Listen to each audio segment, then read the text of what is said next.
O vídeo já vai começar, mas antes, não se esqueça de se inscrever e ativar as notificações.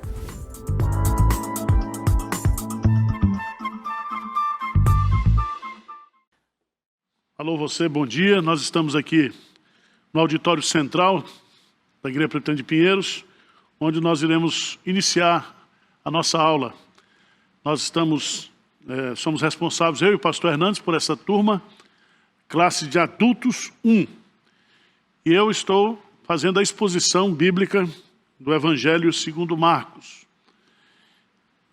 E hoje nós trataremos do capítulo 7, o restante do capítulo 7 do Evangelho de Marcos. Então gostaria que você abrisse a sua Bíblia aí, lesse comigo, acompanhasse a leitura. A semana passada, nós falamos aqui sobre o ensino de Jesus, confrontando as tradições dos homens. E no capítulo 7 de Marcos, Jesus, ele inicia uma viagem fora da Galileia. Ele foi visitar cidades gentílicas que ficavam próximas da Galileia. E hoje ele vai para a região de Tiro e Sidom. E ali acontece algo maravilhoso, que foi a experiência da mulher Ciro-fenícia, que tinha uma filha endemoniada e que foi atrás de Jesus para resolver o seu problema. Então vamos lá.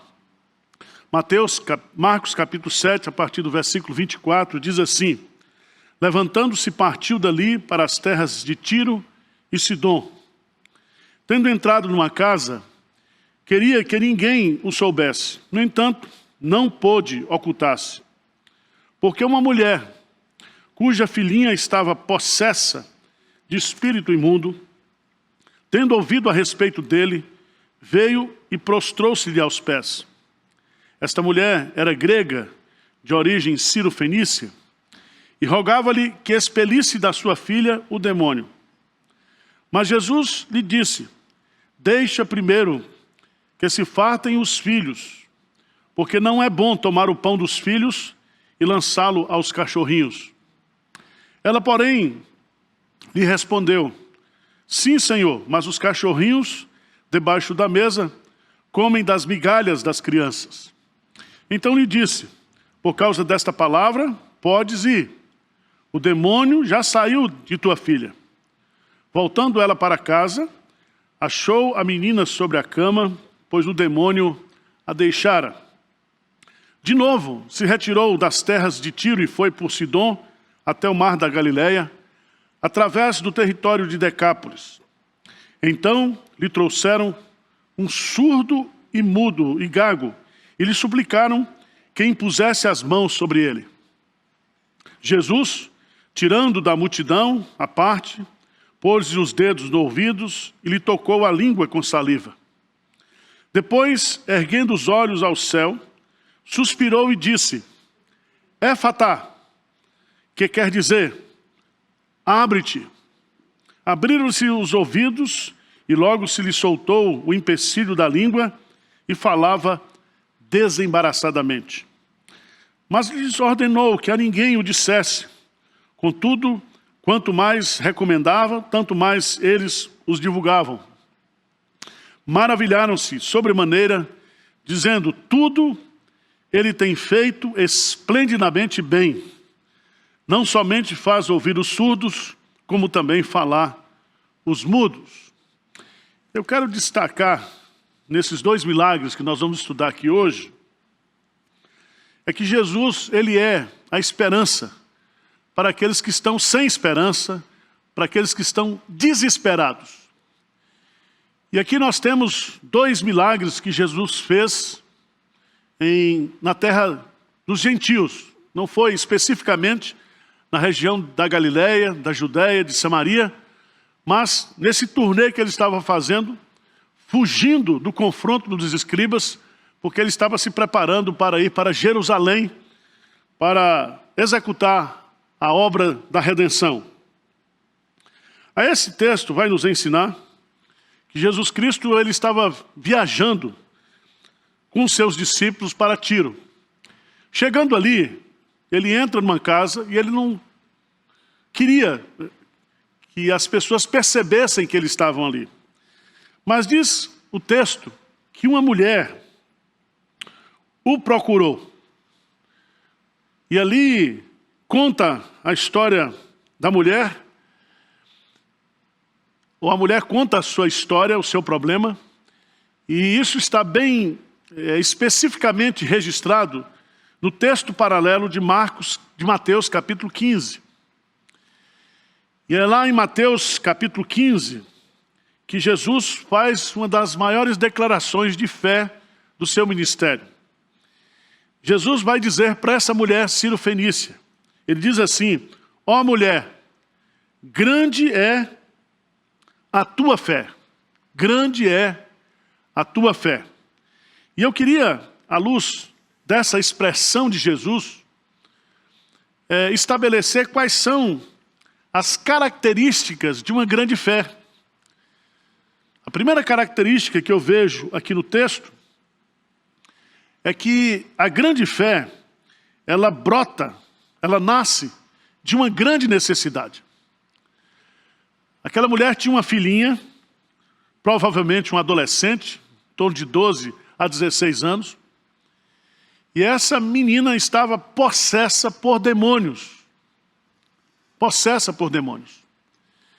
E provavelmente o demônio estava influenciando o comportamento, as atitudes, o temperamento, as ações daquela menina. E aquela mãe, ela está desesperada.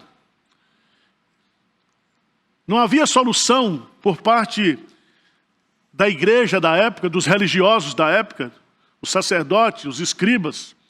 Eles não resolviam problemas desta natureza, desse tipo, principalmente se tratando de uma mulher grega, que os judeus, eles não se misturavam com o povo comum. Mas o que eu acho interessante aqui nesse texto é que essa mulher, ela vai atrás de Jesus por causa do sofrimento espiritual de sua filha. Eu queria aqui fazer algumas considerações desse aspecto, porque hoje há muitas pessoas que buscam Deus, que buscam Jesus, por questões de necessidade material.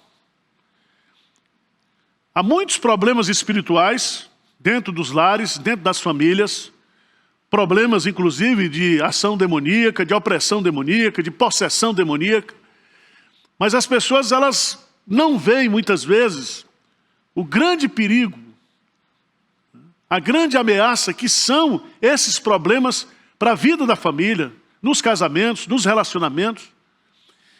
E eu quero imaginar aqui no texto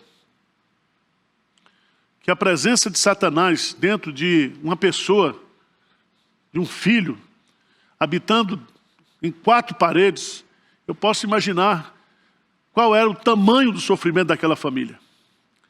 E aquela mulher, então, por causa dessa necessidade,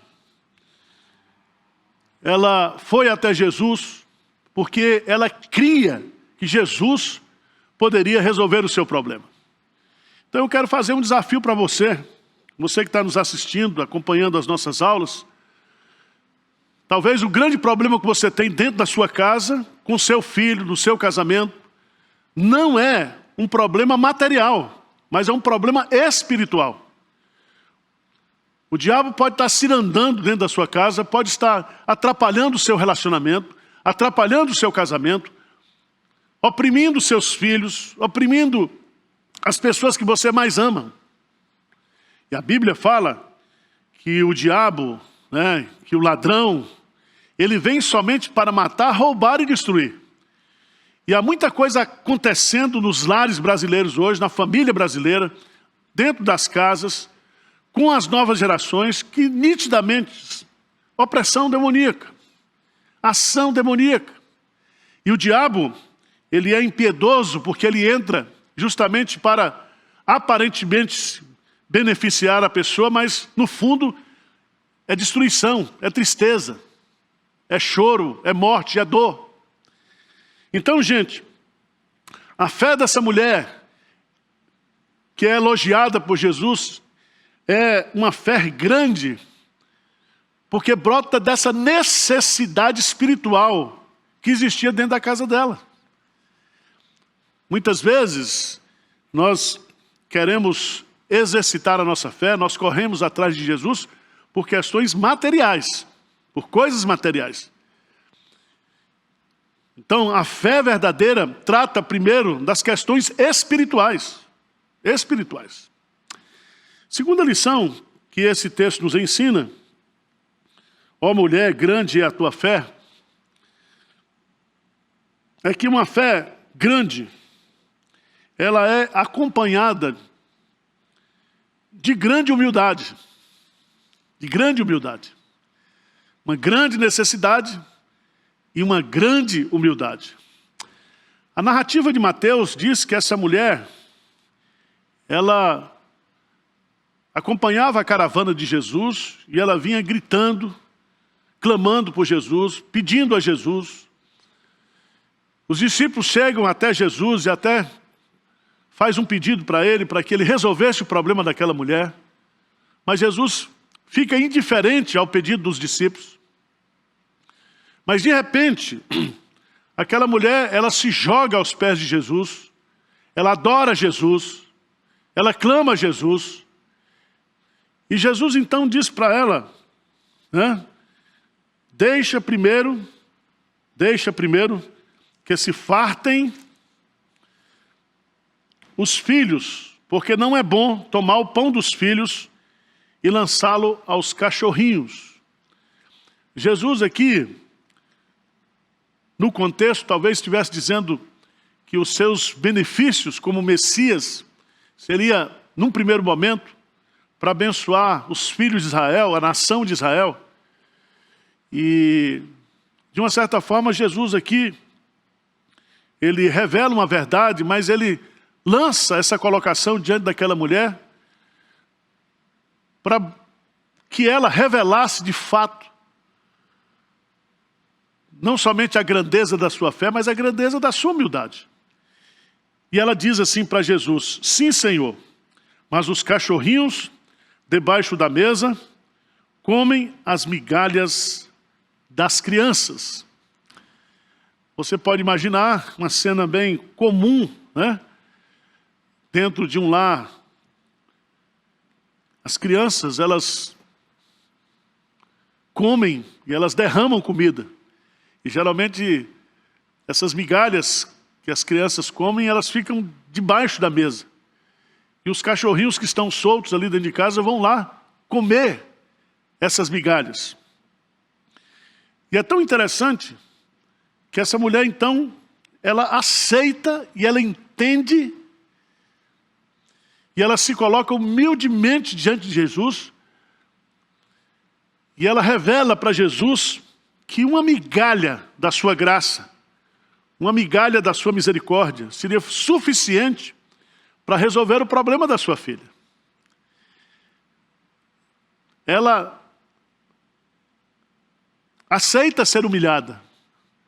Ela aceita aquela colocação cultural jogada por Jesus Cristo. E aqui entra, meus amados irmãos, algo que eu queria aplicar na minha vida e na sua vida, porque muitas vezes nós nos humilhamos, né, por coisas desnecessárias, nós nos humilhamos diante de pessoas, nós nos humilhamos em determinados relacionamentos para conseguir coisas que são efêmeras, coisas que são muitas vezes desnecessárias, para alimentar nossa vaidade, para alimentar muitas vezes o nosso orgulho. Mas essa mulher aqui é impressionante, porque ela não quer o pão dos filhos, ela quer a migalha dos cachorrinhos. Ela não está aqui dizendo que Jesus deveria dar para ela aquilo que era de direito dos filhos, mas ela sabia que uma migalha da graça, da misericórdia de Jesus seria suficiente para ela. E ela se coloca como aquele cachorrinho que come das migalhas que caem da mesa.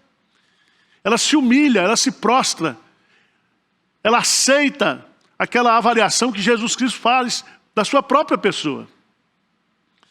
A Bíblia nos diz claramente que Deus resiste à soberba, porém dá graça aos humildes. E essa mulher que tinha uma grande necessidade, a necessidade não sua, mas a necessidade da sua filha, que estava possessa por demônios, essa mulher então agora revela essa grande humildade de ser tratada, de ser humilhada, de ser quebrantada por Jesus. Meus amados irmãos, você que está nos assistindo aqui, a melhor coisa que pode acontecer na minha vida e na sua vida é quando nós somos quebrantados por Jesus, quando nós somos humilhados por Deus. Porque toda a soberba precede a ruína, mas toda a humildade, né, precede bênçãos extraordinárias. Deus, Ele exalta os humildes e Ele abate aqueles que são orgulhosos. Há uma expressão que o Davi usa no Salmo 51, que coração quebrantado e abatido não desprezará o Senhor. E essa mulher então, depois de revelar a sua grande necessidade, depois de revelar também a sua grande humildade, aquela mulher recebe uma grande bênção. Uma grande bênção. Diz o texto: então lhe disse, por causa desta palavra, podes ir. O demônio já saiu da tua filha. Voltando ela para casa, achou a menina na cama, pois o demônio a deixara. Preste atenção que quando você assiste determinados programas hoje, na televisão, programas dessas igrejas que defendem e que pregam a teologia da prosperidade, vários testemunhos são dados, né? O que aconteceu com a sua vida depois que você veio para esta igreja? E já começa errado porque a bênção não está no espaço físico. É um marketing da igreja que estão fazendo. Mas o que é impressionante é que a pessoa vai contar conquistas materiais. Vai falar de carro, de casa, de dinheiro, de soluções materiais. E pouco se fala das questões espirituais. Porque a maior bênção que eu e você podemos receber de Jesus é a bênção da salvação, é a bênção da libertação espiritual. Quando Jesus diz lá, conhecereis a verdade e a verdade vos libertar, se pois Jesus, o Filho, vos libertar, verdadeiramente sereis livres. Então veja bem, essa mulher recebe uma bênção sobrenatural, uma bênção espiritual, uma bênção de libertação para a sua filha, que só Jesus poderia resolver. Eu não sei se você aí na sua casa convive, dentro da sua casa, com uma pessoa endemoniada. O demônio está solto, na sua ação, limitada por Deus, mas a Bíblia fala que, por entender ele que os seus dias estão findando, ele intensificará a sua obra. E eu tenho certeza que há muitas famílias, há muitos casamentos, que têm recebido ataques fulminantes do diabo, através da droga, através da pornografia, através da opressão espiritual. E se você entender o que o texto está nos mostrando aqui, a grande bênção que eu e você, que uma família, que uma pessoa endemoniada pode receber, é a libertação do poder de Satanás.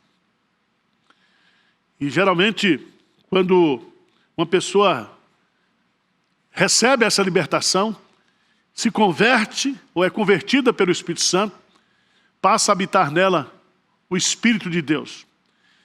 E aqui eu queria destacar isso, né?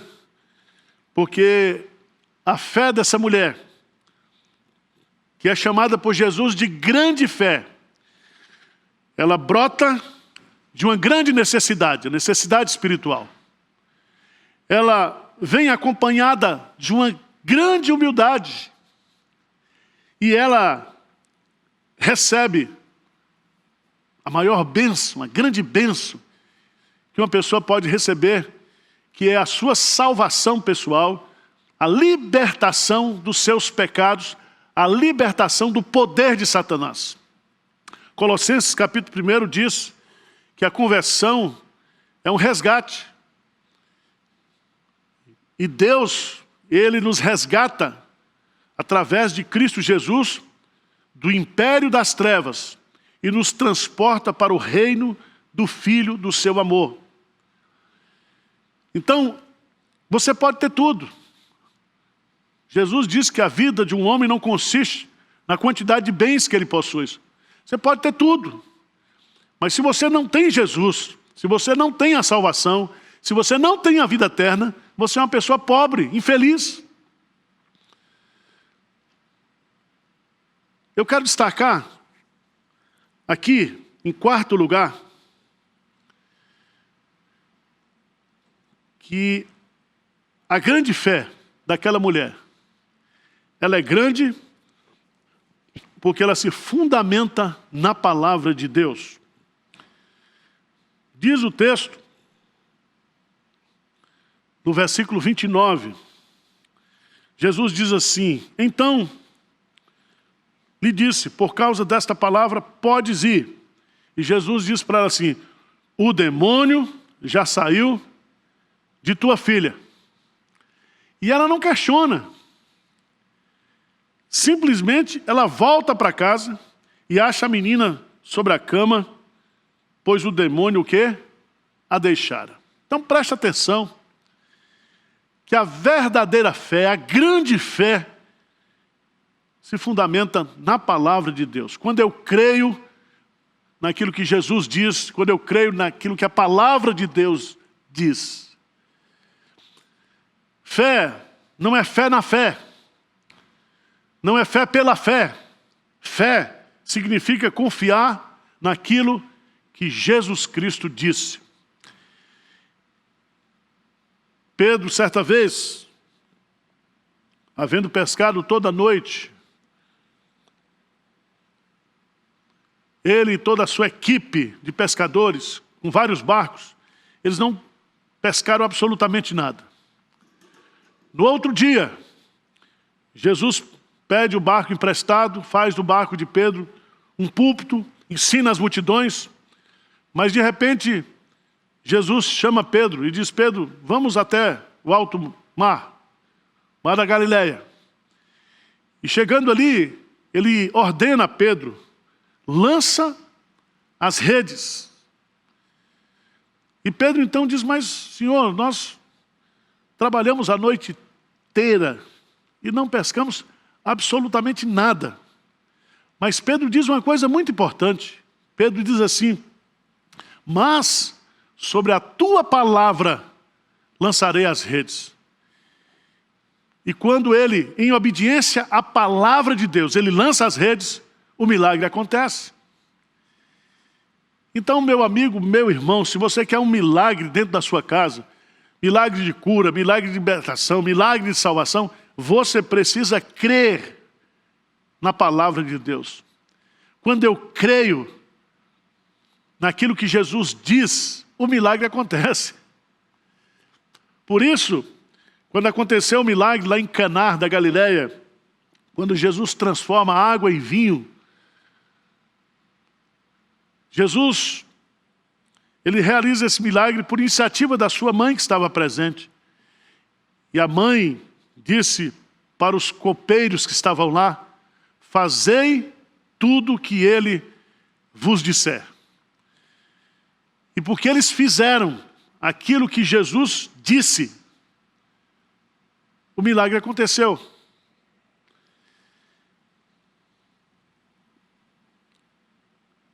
Ó mulher, grande é a tua fé.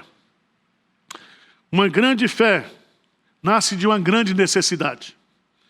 Uma grande fé, ela é acompanhada pela humildade. Uma grande fé recebe a maior de todas as bênçãos, a bênção da salvação, da libertação. Uma grande fé se fundamenta naquilo que Jesus Cristo diz. Jesus diz, vós sereis verdadeiramente meus discípulos, se permanecerem na minha palavra. A fé vem pelo ouvir a palavra de Deus. E a fé, ela é alimentada, ela é sustentada, ela é desfrutada quando nós obedecemos aquilo que Jesus Cristo nos diz. Eu quero, antes de passar para o segundo milagre, colocar 3 aplicações práticas muito simples para mim e para você, que nós tiramos aqui desta mulher. A primeira delas é que nós precisamos aprender, ou os pais precisam aprender, que devem orar pelos seus filhos e ter preocupação com a vida espiritual dos seus filhos. Há muitos filhos, hoje, adolescentes, jovens, envolvidos com droga, com pornografia, com feitiçaria, com práticas demoníacas. E às vezes você está tão preocupado em dar coisas para o seu filho, dar educação para o seu filho, dar bens materiais para os seus filhos, que você esquece que a maior necessidade que os nossos filhos têm é de ter uma experiência com Jesus, serem convertidos por Jesus. A segunda lição, a aplicação que nós podemos tirar desse milagre, é que os pais devem buscar a Deus, buscar a Jesus, intercedendo pelos seus filhos, com foco na espiritualidade dos seus filhos.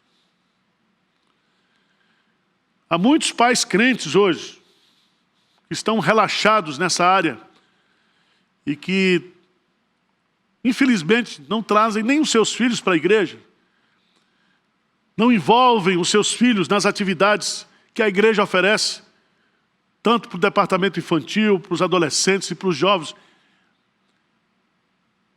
Eu posso imaginar o que isso tem trazido de prejuízo espiritual para os lares cristãos. Mas a terceira aplicação prática que eu quero tirar desse milagre é que nós aprendemos que sem fé jamais conseguiremos as bênçãos de Deus. No mundo espiritual, a fé é a moeda, a fé é o dinheiro, a fé é o capital que movimenta o mundo espiritual. E que sem fé é impossível agradar a Deus. Sem fé é impossível ser galardoado por Ele, como diz Hebreus, capítulo 11, versículo 6. Saindo desse texto, diz a narrativa bíblica, que Jesus continua a sua viagem. E ele então se retira das terras de Tiro e vai até Sidom, até o mar da Galileia. E lá existiam 10 cidades pequenas, conhecidas como Decápolis, 10 cidades. Foi nessa cidade que Jesus, ele libertou um homem que vivia no cemitério, que estava possuído por uma legião de demônios, cerca de 6.000 demônios. E foi lá, depois de efetuar a libertação daquele homem, Jesus foi expulso da cidade. pediram, os moradores daquela terra, que Jesus se ausentasse, porque ao expulsar aquela legião de demônios, aqueles demônios entraram nos porcos, e esses porcos se precipitaram no mar e deram prejuízo material, financeiro, econômico para aqueles que cuidavam de porcos. E é muito interessante porque na mente de Jesus, pessoas são mais importantes do que coisas. E uma alma só, vale mais do que o mundo inteiro. E o que os demônios fizeram, achando que Jesus ia cair, não ia atender o pedido deles, é que esse fato foi justamente para constranger a população a expulsar Jesus da cidade de Decápolis. Jesus foi expulso, mas Jesus agora volta por aquela região. E diz-nos o texto que ao atravessar o território, diz aí, trouxeram-lhe um surdo e gago, e lhe suplicaram que impusesse as mãos sobre ele. Jesus, tirando da multidão à parte, pôs-lhe os dedos nos ouvidos e se lhe tocou a língua com saliva. Depois, erguendo os olhos ao céu, suspirou e disse, Efatá, que quer dizer, abre-te, abre-te. Abriram-se os ouvidos e logo se soltou o empecilho da língua e falava desembaraçadamente. Preste atenção, porque esse milagre que aconteceu com a mulher Ciro-Fenícia está registrado pelos dois evangelistas, Mateus, no capítulo 15, e Marcos, no capítulo 7. Mas essa cura desse cego, desse surdo e gago, não aparece em nenhum outro evangelho. Somente Marcos registra essa cura. E a grande pergunta para mim, para você e que os comentaristas fazem, por que só Marcos registrou? Porque só Marcos, ele destaca aqui esse milagre. Eu entendo particularmente que dentro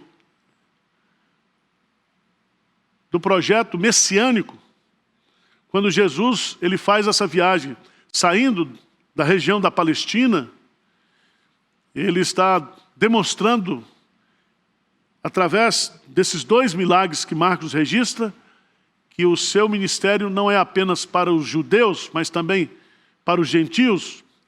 Ele não é apenas o Messias de Israel, mas ele é o Messias para as nações, para os povos todos. E Jesus aqui não faz acepção de pessoas. E Jesus ele vem justamente para quebrar todas essas barreiras espirituais, culturais, sociais.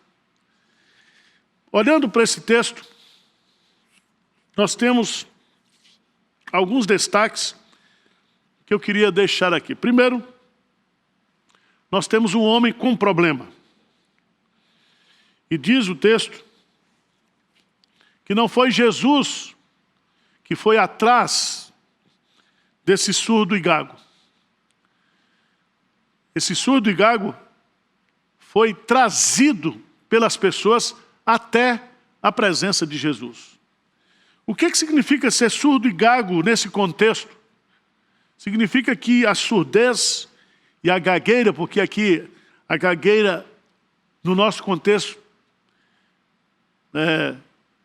tem uma compreensão diferente. Aqui a ideia é que ele era surdo e ele tinha dificuldade de falar. Ele era surdo-mudo. Surdo-mudo. E esse tipo de doença não tinha cura na época. Os médicos não poderiam resolver, não havia ciência suficiente para curar a surdez e a mudez. Então, nós temos aqui um caso impossível para os homens, impossível para a medicina, e aquele homem, da perspectiva da perspectiva humana, não tinha esperança absoluta, não tinha esperança nenhuma. Mas Jesus, Ele é o Senhor daqueles que estão sem esperança. Talvez você esteja vivendo uma situação na sua casa, no seu casamento, na sua empresa, situação dificílima. E você olha para frente, olha para os lados, olha para trás, e você está desanimado porque não há solução. Mas eu quero dizer para você, em nome de Jesus, que Jesus veio justamente para resolver os problemas daquelas pessoas que não têm mais esperança. Pessoas que jogaram a toalha, pessoas que disseram não tem mais jeito. E é tão interessante esse texto, porque o problema está aí, a situação está aí. Era um homem surdo e mudo e gago. E esse homem é trazido, mas esse homem é trazido, e esse trazer vem acompanhado de uma súplica, diz o texto. E não foi uma súplica individual, porque o texto está no plural, né? Lhe trouxeram e lhe suplicaram. Talvez esse surdo gago fosse uma pessoa muito querida. Talvez ele havia perdido, né, a audição e a fala recentemente. E eu creio, meus amados irmãos, que a sensação pior que uma pessoa pode experimentar é a surdez. É você não ouvir. É você não perceber. E você sabe que a surdez, ela tira você do mundo, desliga você do mundo. É uma coisa terrível, tremenda.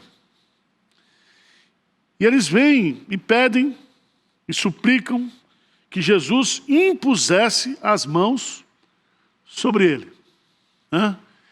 Então, já havia, da perspectiva do comportamento das pessoas, que a imposição de mãos, dentro já da cultura judaica, e que muitos compreendiam também, a imposição de mãos era uma forma de abençoar, de transferir autoridade,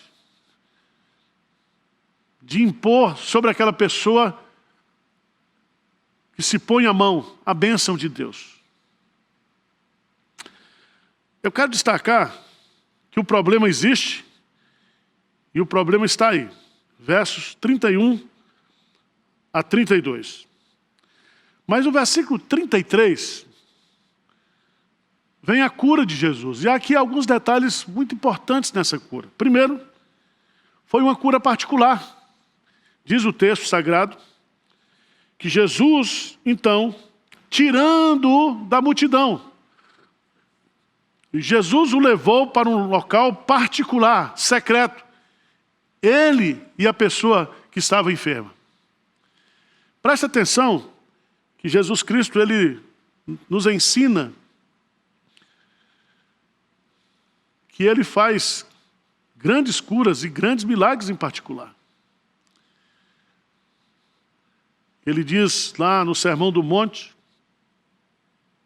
que quando você for orar, entra no teu quarto, fecha a porta e fala com teu pai que está em secreto, e em secreto ele te recompensará. Há muitas bênçãos na vida cristã que Jesus realiza no particular, na oração particular, na convivência íntima com Ele, secreta com Ele, nós recebemos as suas bênçãos, as suas recompensas. Outro detalhe que essa cura revela é que Jesus Cristo, então, pôs-lhe os dedos nos ouvidos. É como se Jesus Cristo colocasse os dois dedos dele nos dois ouvidos daquele surdo. Mais do que isso, Jesus lhe tocou a língua com a saliva. Veja bem, irmãos,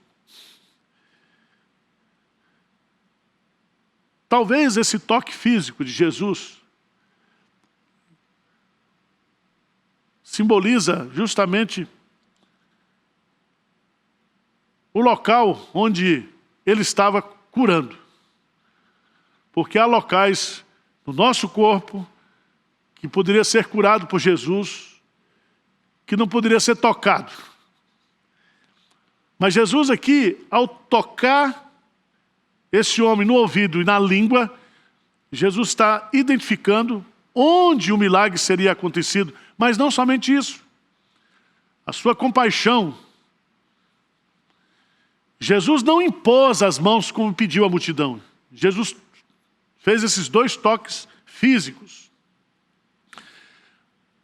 Mas há um terceiro detalhe aqui, diz o texto, que depois de fazer isso, verso 34, ele ergueu os olhos ao céu e suspirou. E aqui, esse suspiro vem acompanhado de uma ordem. E a ordem que Jesus Cristo deu foi: abre-te. Em outras palavras, abre os ouvidos, abre a boca, abre a comunicação. Marcos cita aqui uma expressão em hebraico, não, aramaico, efatá. Então, esse milagre de Jesus acontece com esse toque físico e com essa ordem pronunciada por Jesus Cristo. Veja bem, meu amado irmão, Jesus Cristo, Ele pode, Ele é poderoso para ordenar na minha vida e na sua vida curas impossíveis, milagres em situações que eu e você, nós não podemos resolver. Jesus fez essa cura apenas com uma palavra, com uma ordem. Você se lembra no milagre anterior? Que a mulher disse que uma migalha que caísse da mesa seria suficiente para resolver o seu problema. Uma palavra só, uma palavra, uma ordem de Jesus resolve definitivamente o problema desse homem. Diz o texto, no versículo 35, que essa ordem foi atendida, diz o texto, abriram-se-lhe os ouvidos e logo se lhe soltou o empecilho da língua e ele falava o quê? Desembaraçadamente. Irmãos, veja que a ordem foi dada e o milagre acontece de maneira imediata. Acontece de forma indubitável, por quê? O homem passa a falar, passa a se comunicar, passa a ouvir imediatamente a ordem que Jesus Cristo fez. E diz aí que Jesus, que estava se preparando para ir para Jerusalém, que estava de uma certa forma fugindo dos confrontos com os escribas e fariseus, ele dá uma ordem para aquele surdo gago e também para as pessoas que o trouxeram. Né? Ninguém deveria saber, eles não deveriam dizer para ninguém aquilo que Jesus Cristo havia feito. Mas por que razão Jesus fez isso? E ele fez isso algumas vezes no seu ministério. É porque Jesus, ele era o Messias prometido. E haveria um momento que ele se ofereceria para morrer e ele diria abertamente para os fariseus e para os seus acusadores de que ele era o Messias. E dizer que ele era o Messias, isso ia gerar justamente a sua morte, o seu sacrifício. E eu chamo a sua preciosa atenção porque esse milagre que está aqui é uma prova contundente de que Jesus Cristo, ele é o Messias, o Filho de Deus. Eu gostaria que vocês observassem dois detalhes aqui no texto. Dois detalhes simples, mas muito significativos. Primeiro, no versículo 37, diz assim: maravilhavam-se sobremaneira, dizendo: tudo ele tem feito esplendidamente bem. Preste atenção, porque isso nos leva a Gênesis capítulo 1, versículo 31, quando Deus cria todas as coisas. E o texto de Gênesis 1:31 diz que o próprio Deus reconhece que tudo que ele fez, inclusive o homem, foi muito bom, foi excelente. Tudo que Deus faz, ele faz de forma esplêndida. E há esse reconhecimento, tudo ele tem feito esplendidamente bem. O reconhecimento da divindade de Jesus. Porque só Deus faz bem. Só Deus faz aquilo que é muito bom. Só Deus. Mas o segundo detalhe que esse versículo nos traz, e eu queria chamar você para Isaías, vamos lá para o texto de Isaías, capítulo 35, e Marcos vai citar, ou está citando esse texto aqui, para mostrar que Jesus, ele era de fato o Messias. Isaías, capítulo 35, versos 5 e 6. 5 e 6. Diz assim: felicidades na Sião futura, quando o Messias viesse. E ele vai, no versículo 5 e 6, o trabalho que o Messias realizaria. Então se abrirão os olhos dos cegos e se desimpedirão os ouvidos dos surdos. Os coxos saltarão como servos e a língua dos mudos cantará. Pois águas arrebentarão no deserto e ribeiros no ermo. Essa profecia do capítulo 35 está falando justamente sobre o ministério de Jesus. Os benefícios que Jesus traria para as pessoas quando ele viesse a esse mundo como Messias prometido. Eu quero encerrar a nossa lição de hoje, encerrando assim o capítulo 7 do Evangelho de Marcos, chamando a sua preciosa atenção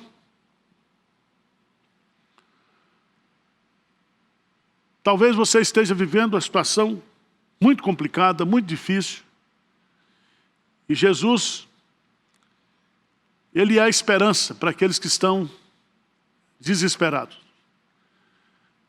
Assim como Jesus foi a única esperança para aquela mulher Ciro-fenícia para resolver o problema com a sua filha endemoniada. Assim como Jesus foi a solução, a esperança para resolver o problema daquele homem que era surdo e gago, quase mudo. Assim como Jesus foi a esperança para aquela mulher que sofria 12 anos com fluxo de sangue. Assim como aquela mulher, como Jesus, ele foi a esperança para Jairo, que ressuscitou a sua filha. Jesus continua sendo a esperança para mim e para você hoje. Eu gostaria de encerrar essa aula com uma oração por você, pela sua casa, pela sua família. Você que está nos assistindo aí, feche os seus olhos, ajoelhe-se diante do Senhor. Nós vamos orar agora, pedindo que Jesus Cristo faça um milagre na nossa vida nesta manhã. Senhor Deus, olha para nós aqui, Pai. Olha para a minha vida, olha para a vida de muitas pessoas que estão nos assistindo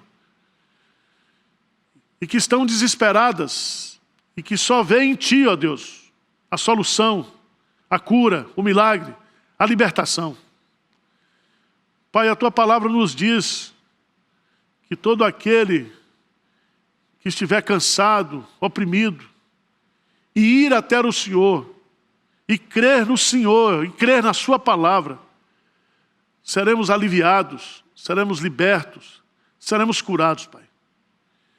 E nós nos aproximamos de Ti nesta manhã, com a nossa boca no pó, crendo que o Senhor pode resolver, se o Senhor quiser, de forma soberana, de forma plena, de forma imediata, o meu problema, o problema dessas pessoas que estão orando, estão ajoelhadas, estão curvadas diante de Ti nesta manhã. Deus, nós precisamos de Ti. Deus, nós confiamos em Ti. Deus, nós sabemos que só o Senhor pode fazer isso que nós estamos precisando. Então ordena aí, Senhor. Dê uma ordem no Teu trono de graça para a nossa cura, para a nossa restauração, para a nossa libertação nesta manhã. Nós oramos crendo no poder e na graça de nosso Senhor Jesus Cristo. É no nome dEle que nós oramos e pedimos. Amém. Muito obrigado pela sua presença, muito obrigado pela sua audiência e até a próxima vez.